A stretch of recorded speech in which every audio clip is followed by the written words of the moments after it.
নমস্কার বন্ধুরা, MS family কিচেনে আপনাদের সবাইকে জানাই স্বাগত।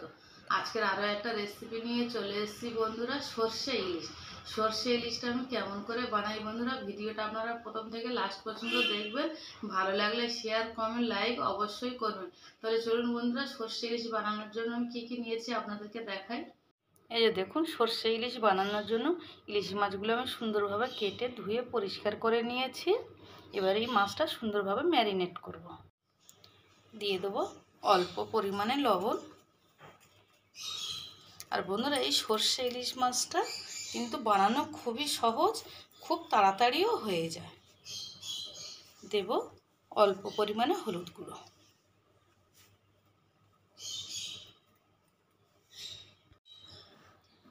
দেব অল্প পরিমাণে সর্ষের তেল।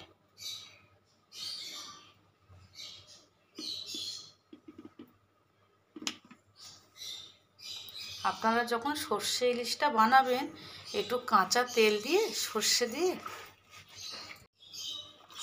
তেল দিয়ে ইলিশ মাছটা সুন্দর করে ম্যারিনেট করলে কী হয়, টেস্টটা খুব বেড়ে যায়।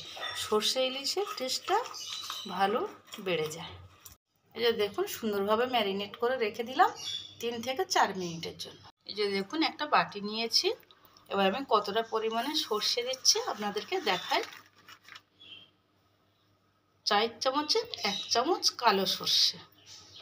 আমি এখানে সাদা সর্ষে ব্যবহার করছি না, আপনারা চাইলে সাদা সর্ষে ব্যবহার করতে পারেন।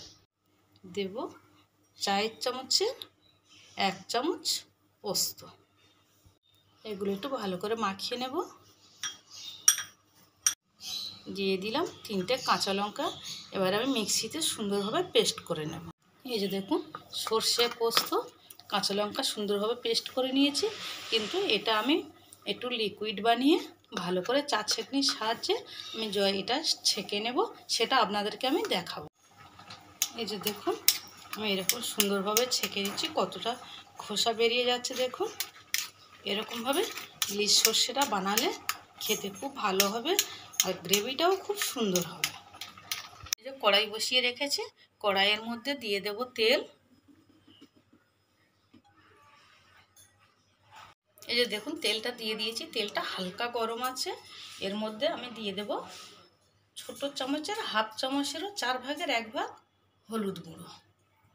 এটা পোড়ানো যাবে না, তাহলে গ্যাসের ফ্লেমটা জোরে থাকলে কি হবে, পুড়ে কালো হয়ে যাবে। দিয়ে দেবো ছোট্ট চামচের 4 ভাগের 1 ভাগ লঙ্কার গুঁড়ো। যেহেতু আমি কাঁচা লঙ্কা ব্যবহার করেছি, তার জন্য আমি লঙ্কার গুঁড়োটা কম দেব। একটু নেড়ে নেব। আর মাছটা বন্ধুরা, আমি যে সর্ষে ইলিশটা বানাচ্ছি, এই মাছটা কিন্তু আমি কাঁচা বানাবো, কোনো ভাজবো না। সর্ষে পোস্তটা পেস্ট করে রেখেছিলাম, সেটা দিয়ে দেব। এই রান্নাটা করতে একদমই সময় লাগবে না। এবার দিয়ে দেবো স্বাদ মতো লবণ। লবণটা অবশ্যই আপনাদের রান্না অনুযায়ী ব্যবহার করবেন। আমি আমার রান্না অনুযায়ী ব্যবহার করলাম। এই যে দেখুন, জুসটা ফোটার আগেই আমি মাছগুলো দিয়ে দেবো।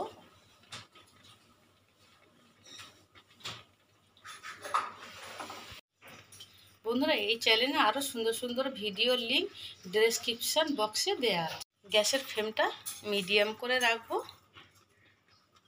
রেখে এরকমভাবে আমি 5 থেকে 6 মিনিট হতে দেব। এই যে দেখুন, এবার আমি মাছগুলো এক এক করে উল্টে দেব এরকমভাবে, হালকাভাবে, যাতে মাছগুলো ভেঙে না যায়। এই যে দেখুন, সব মাছগুলো সুন্দরভাবে আমি উল্টে দিয়েছি। আর এটা গ্যাসের ফ্লেমটা একদম লো করে দেব। দিয়ে আরও 4-5 মিনিট আমি ফুটিয়ে নেব।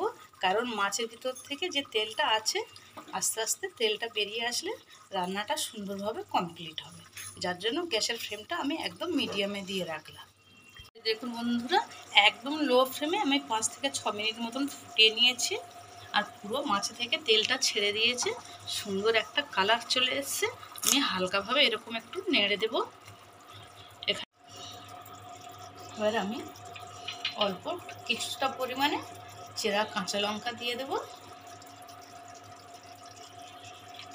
এই দেখুন বন্ধুরা, একদম 1 চিমটি চিনি নিয়েছি। চিনিটা এরকমভাবে একটু ছড়িয়ে দেবো, জাস্ট রান্নার টেস্টটা আরও বাড়বে। আর আশা করছি আজকের রেসিপিটা আপনাদের ভালো লাগবে।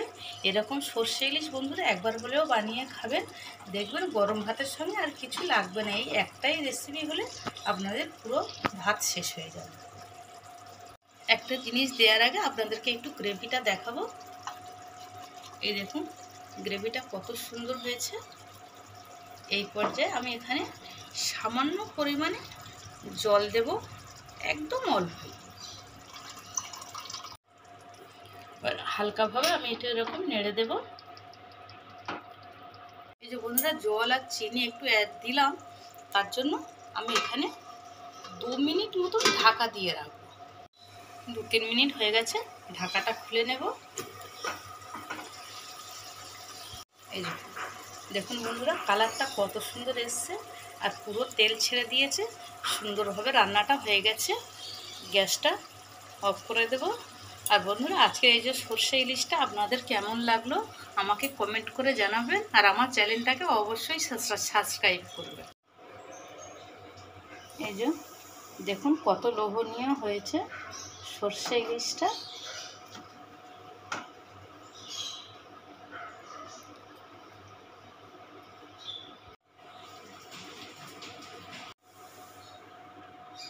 এই যে দেখুন বন্ধুরা গ্রেভিটা কত সুন্দর হয়েছে। এই যে দেখুন হয়ে গেছে সর্ষে ইলিশ বন্ধুরা। আর ভিডিওটা প্রথম থেকে লাস্ট পর্যন্ত দেখার জন্য আপনাদের অসংখ্য ধন্যবাদ।